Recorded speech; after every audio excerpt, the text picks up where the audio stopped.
लब की मस्तानी उड़वाए कभी खुशबू से महफिलें फूलों की गीत गाए ने किया कहरोस में सरगम में बनाने वाले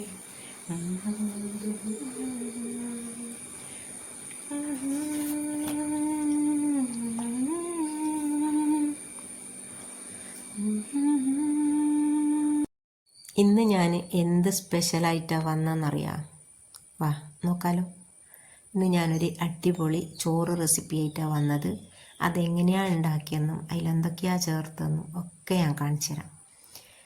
വീഡിയോ സ്കിപ്പ് ചെയ്യാതെ ഒന്ന് കാണേ.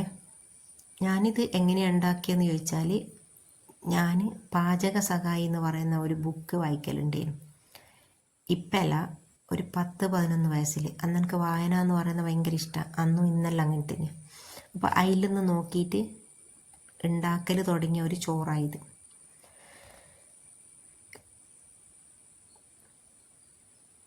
കല്ലുമ്മക്കായി ചെരിയുന്ന കണ്ടിട്ട് നിങ്ങളുണ്ടാകും വിചാരിക്കുന്നത് ഇതിപ്പം എന്താ നറുക്കുവനല്ലേ? നിങ്ങൾക്ക് തെറ്റി. നറുക്കുവനല്ല, ഇതാണ് ഇനക്കൊണ്ടാണ് ഞാൻ ഇന്ന് ചോറുണ്ടാക്കുന്നത്. നല്ലോണം കായി അതിലുള്ള പാമ്പനെല്ലാം പോക്കി അതിലേക്ക് മഞ്ഞൾ, മുളക്, ഗരം മസാല, ഉപ്പ് ഇതെല്ലാം പുരട്ടിയിട്ട് ഒന്നട മാറ്റി വെക്കുന്നുണ്ട്. ഇനി ഒരു പാൻ അടുപ്പത്ത് വെക്കുന്നുണ്ട്. അതിലേക്ക് ആവശ്യത്തിനുള്ള വെളിച്ചെണ്ണ ഒഴിച്ചു കൊടുക്കുന്നുണ്ട്. എന്നിട്ട് നമ്മളെ ഈ പെരക്കി വെച്ച കല്ലുമ്മക്കായ ഉണ്ടല്ലോ, അത് അതിലേക്ക് ഇട്ട് കൊടുക്കണം. എന്നിട്ട് ഞാൻ ഇതിന് വേണ്ട ഉള്ളി, തക്കാളി, പച്ചമുളക്, ഇഞ്ചി, വെളുത്തുള്ളി ഇതെല്ലാം അരിഞ്ഞു വെച്ചിട്ടുണ്ട്. പിന്നെ ഇത് 2-3-4 പ്രാവശ്യം ഇങ്ങനെ അങ്ങോട്ടും ഇങ്ങോട്ടും അങ്ങോട്ടും ഇങ്ങോട്ടും ഇങ്ങനെ ഒന്ന് മറിച്ചിട്ടിട്ട് ഇതെടുത്ത് വെക്കണം. ഒരു 80-90% വേണം. ബാക്കി ചോറിനങ്ങ് റെഡി ആയിക്കോളും. അങ്ങനെ അത് കോരി വെച്ച് പിന്നെ ഞാൻ അതിലേക്ക് ജീരകം ഇട്ട് കൊടുക്കുന്നുണ്ട്. വലിയ ജീരകം ഇട്ട് കൊടുക്കുന്നുണ്ട്. കാരണം ചോറ് വെക്കുന്നതാണല്ലോ ഈ എണ്ണയിൽ നിന്ന്. പിന്നെ ജീരകം ഇട്ടിട്ട് സ്റ്റാർട്ട് ചെയ്യാം. ജീരകം ഇട്ട് കൊടുത്ത് ജീരകം ഒന്ന് മൂത്ത് വന്നേരം അതിലേക്ക് ഞാനിതായി അരിഞ്ഞു വെച്ച സാമഗ്രികളെല്ലാം ഇട്ട് കൊടുക്കുന്നുണ്ട്. ഇനി ഇത് ഒരു 1-2 മിനിറ്റ് മൂടി വെച്ചിട്ട് നല്ലോണം ഒന്ന് വാട്ടിയെടുക്കണം. 2-3 കൂടി ഇങ്ങനെ ചെയ്ത് പിന്നെ അതിലേക്ക് തക്കാളി ഇട്ട് കൊടുത്ത്. തക്കാളി ഇട്ട് കൊടുക്കാൻ ശരിക്കും സമയം ആയിക്കില്ല. കാരണം ഉള്ളി വാടി വന്നിക്കില്ല. ഉള്ളി നല്ലോണം വാടിയാൽ ആ തക്കാളി ഇട്ട് കൊടുക്കാം. എൻ്റെ എന്തോ ഒരു മൈൻഡിൽ ഞാനതങ്ങ് ഇട്ട് കൊടുത്തതാണ്. അല്ലെങ്കിൽ തക്കാളി ഇട്ട് കൊടുത്താൽ പെട്ടെന്ന് ഒരു അടി പിടിച്ചു. അതുകൊണ്ട് കയ്യിൽ താഴെ വെക്കാണ്ട് ഇങ്ങനെ ഇളക്കേണ്ടി വന്നു. അതൊന്ന് ഏകദേശം ഒന്ന് സെറ്റായാലേ ഞാൻ അതിലേക്കുള്ള കുരുമുളക്, മഞ്ഞൾപ്പൊടി, മുളക് പൊടി, ഗരം മസാല, മല്ലിപ്പൊടി ഇത് 5 ഇട്ട് കൊടുത്ത് നല്ലോണം അതിൻ്റെ ഒരു പച്ചമണം മാറുന്നത് വരെ അതിങ്ങനെ ഇളക്കി യോജിപ്പിച്ച് ഒന്ന് സെറ്റാക്കിയെടുത്ത് ഇനി അതിലേക്ക് വെള്ളം തിളപ്പിക്കണം. വെള്ളം തിളപ്പിക്കൽ എന്ന് പറഞ്ഞാൽ ചോറിന് അരിക്ക് ആവശ്യമായിട്ടുള്ള വെള്ളം ഒഴിച്ചു കൊടുക്കണം. അല്ലാണ്ട് ചോറ് വെന്ത് കിട്ടൂലല്ലോ. അപ്പം ഞാനിതാ വെള്ളം നല്ലോണം തിളപ്പിച്ച് അതിലേക്ക് ഒഴിച്ചു കൊടുക്കുന്നുണ്ട്.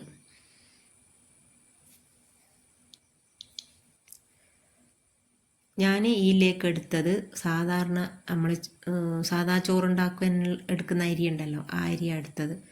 എനിക്ക് പെരുന്നാക്കെല്ലാം കിട്ടുന്ന അരി ഉണ്ടല്ലോ, അത് ഇങ്ങനത്തെ അലക്കുലത്തെ സാധനം ഉണ്ടാക്കുവാനും അരി പൊടിക്കുവാനും അരി ഉണ്ടടിക്കുവാനും അതിനെല്ലാം ഞാൻ എടുക്കുക. കാരണം ആ അരിയൊന്നും എനിക്ക് സാധാ ചോറിൻ്റെ വേവിനത്ര കറക്റ്റായിട്ട് എനിക്ക് അറിയാൻ പറ്റൂലല്ലോ.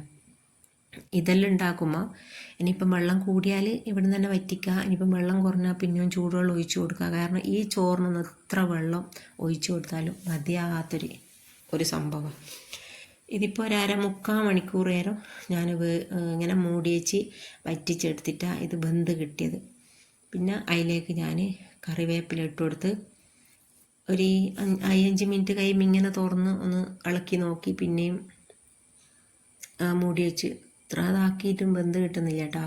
അരിയുടെ ചെറിയൊരു മിസ്റ്റേക്ക് ഉണ്ട്. ഒരു മന്തി ഉണ്ടാക്കുന്നൊരു അരിയുണ്ട്, പിന്നെ വേറൊരു അരിയും ഉണ്ട്, വിലക്കുറവിൻ്റെ അരി തന്നെയാണ്. അതിനെക്കൊണ്ടെല്ലാം ഉണ്ടാക്കിയാൽ ഒന്നും കൂടെ നല്ല ടേസ്റ്റ് ഉണ്ടാവും. ഇത് സാധാ അരി ആയത് കൊണ്ടാന്ന് തോന്നുന്നു ഇങ്ങനെ വെന്ത് കിട്ടാൻ കുറച്ചൊരു ബുദ്ധിമുട്ട്. എനക്കാണെങ്കിൽ ഇവിടെ മോനിക്ക് സമയമായത് കൊണ്ട് ഞാനിങ്ങനെ നിൽക്കാണ്ട് വെന്തുക്കോ എന്നിങ്ങനെ നോക്കുന്നുണ്ട്. അങ്ങനെ ഇനി എന്തായാലും ബാക്കി പള്ളേന്ന് വന്നോട്ടെ എന്നുള്ളൊരു മൈൻഡിൽ ഞാൻ കല്ലുമ്മക്കായ അതിലേക്ക് ഇട്ട് കൊടുത്ത്. കല്ലുമ്മക്കായ തേച്ച് കൂട്ടുകില്ല, ബാക്കി പൊരിക്കാൻ എടുത്ത് വെച്ചിട്ടുണ്ട്.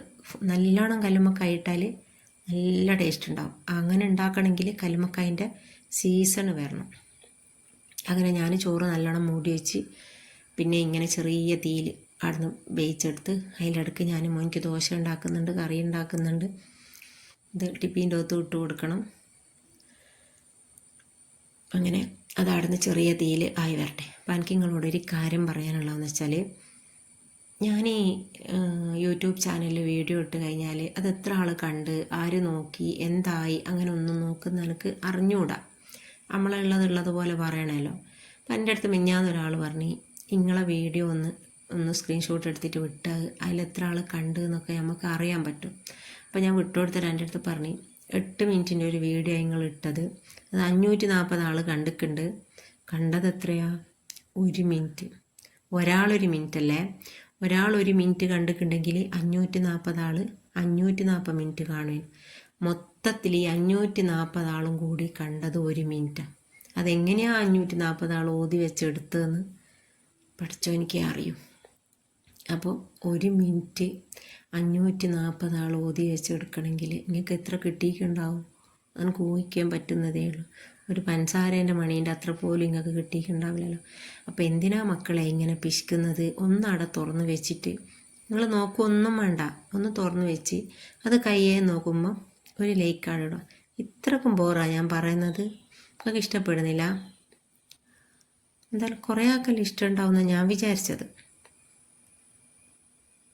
എന്തായാലും ഞാൻ നല്ല റെസിപ്പീസ് എല്ലാം ഇങ്ങനെ കിട്ടിയരും. ചോറ് ഇവിടെ റെഡി ആയിട്ടുണ്ട്. എനിക്ക് ടിഫീൻ്റെ ഒത്തിട്ട് കൊടുക്കുന്നുണ്ട്. ഈ വീഡിയോ ഇഷ്ടമായിട്ടുണ്ടെങ്കിൽ എന്തായാലും ചാനൽ സബ്സ്ക്രൈബ് ചെയ്യാതെ കാണുന്നെങ്കിൽ സബ്സ്ക്രൈബ് ചെയ്യുക. വീഡിയോ കണ്ടിട്ട് ഇഷ്ടമാവുകയാണെങ്കിൽ ലൈക്ക് ചെയ്യുക, ഷെയർ ചെയ്യുക, എന്നെ സപ്പോർട്ട് ചെയ്യുക. എന്ത് അഭിപ്രായം പറയാനുണ്ടെങ്കിലും അത് കമൻറ്റിലൂടെ പറയാം. എൻ്റെ വാക്കാലോ പ്രവർത്തിയാലോ നിങ്ങൾക്ക് എന്തെങ്കിലും പറയാനുണ്ടെങ്കിൽ അത് കമൻറ്റിലൂടെ അറിയിക്കുക. എനിക്ക് തിരുത്താൻ പറ്റുന്നതാണെങ്കിൽ ഞാൻ എന്തായാലും തിരുത്തും. അപ്പോൾ ഇൻഷാ അല്ലാഹ് അടുത്തൊരു വീഡിയോ ആയിട്ട് അടുത്തന്നെ കാണാം. അതുവരെ എല്ലാവർക്കും ടാറ്റാ ബൈ.